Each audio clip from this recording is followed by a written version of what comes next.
बाहर बहुत बारिश हो रही है, मसाले वाली सब्ज़ी खाने की इच्छा नहीं है। तो चलिए बनाते हैं आलू की झुरझुरी। तो कैसे बनाते हैं वीडियो में कंटिन्यू रहिए। नमस्कार फ्रेंड, घर और गृहस्थी चैनल में आप सभी का स्वागत है। तो ये देखिए आलू है, इसे मैं ग्रेटर, यहाँ पर देखिए ग्रेटर है, ग्रेटर के मोटे वाले भाग से ग्रेट कर ली हूँ, कद्दूकस कर लिए हैं। और उसे 3-4 पानी से अच्छी तरह से धो लेंगे ताकि उसकी स्टार्च निकल जाए। यहाँ देखिए लोहे की कढ़ाई में रख ली हूँ।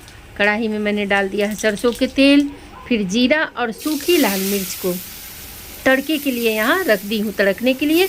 अब जीरा फूल के तड़क गया तो यहाँ मैं आलूओं को डाल दी हूँ, जो लच्छे वाले आलू हैं, और हल्दी डाल दी हूँ। अभी नमक नहीं डाली हूँ, डालूँगी थोड़ी देर 5 मिनट बाद। अब इसे अच्छी तरह से हल्दी में मैरिनेट कर दे रहे हैं।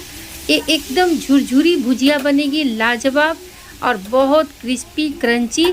दो दाल चावल खाने के साथ में बहुत ज़बरदस्त लगेगी, एकदम बहुत ज़बरदस्त लगेगी खाने में। आप सभी बनाइए। बाहर झमाझम बारिश और अंदर गर्मा गर्म झुरझुरी झुरझुरी आलू की भुजिया। अरे पकौड़े उकौड़े तो खाते हैं, बनाते हैं चाय के साथ में, पर दाल चावल के साथ जो खाई जाने वाली है ना, ये गर्मा गर्म चावल हो, गर्मा गर्म दाल हो और उसके साथ में ये आलू की झुरझुरी। बस खाने के 5 मिनट पहले आप बनाइए, फटाफट बन करके हो जाते हैं तैयार। तो ये देखिए मैं यहाँ आलूओं को अच्छी तरह से बस एक बार ढकी थी, बार बार इसे ढकने की आवश्यकता नहीं है। और इसी तरह से हम चारों तरफ से कलछी की सहायता से फैलाएंगे। और यहाँ देखिए मैं डाल दे रही हूँ काला नमक, सादा नमक भी मैं इसमें डाल दी।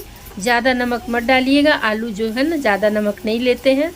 बस थोड़ा सा 1 चुटकी नमक डाली हूँ, सादा नमक, और 1 चुटकी ही काला नमक, ब्लैक सॉल्ट, उसे डाल दी हूँ। अब बार बार इसे देखिए। हाँ, एक बात और, इसमें ऑयल थोड़े पड़ते हैं ज़्यादा मात्रा में, मतलब भुजिया में जितना डालते हैं उससे थोड़ा सा ज़्यादा, 2-4-6 चम्मच तेल पड़ेंगे। लेकिन एक बात है, ये आलू की झुरझुरी जो है ना, ये तेल पीते नहीं हैं।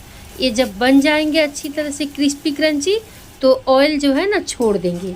तो यहाँ देखिए मुझे बनाते हुए 5 से 7 मिनट हो गए हैं भूनते हुए, और आलू जो है एकदम क्रिस्पी क्रिस्पी हो गए हैं। और कढ़ाई में देखिए ये ऑयल छोड़ दिए हैं। अब इसे भुनेंगे, बस 2-3 मिनट और भुनेंगे, इसके बाद में इसका ऑयल निकाल देंगे। अब किस तरह से ऑयल निकालेंगे आप सभी देखिए। यहाँ मैं रख दी हूँ एक कटोरी, और कढ़ाई को उठा करके एक हाथ से अच्छी तरह से पकड़ करके, ढक्कन लगी हुई है, टेढ़ा कर दिए हैं, कलछुल से दबा करके हम तेल इसका पूरा निकाल दिए हैं। अब देखिए ये एकदम ऑयल पूरा निकल गए, ऑयल फ्री हो गए। लेकिन क्या है, एकदम झुरझुरी मस्त बन करके रेडी हो गया है। तो चलिए दोस्तों, बताइए आप सभी कैसी लगी है हमारी आलू की झुरझुरी। आप सभी बनाइए, खाइए, बारिश का आनंद लीजिए, और मुझे प्यारा प्यारा कमेंट ज़रूर कीजिएगा। आपके कमेंट का मुझे बहुत बेसब्री से इंतज़ार रहता है। फिर मिलती है आपकी यही दीदी एक अगली रेसिपी में। तब तक दीदी को दीजिए विदा। Bye family, bye friend.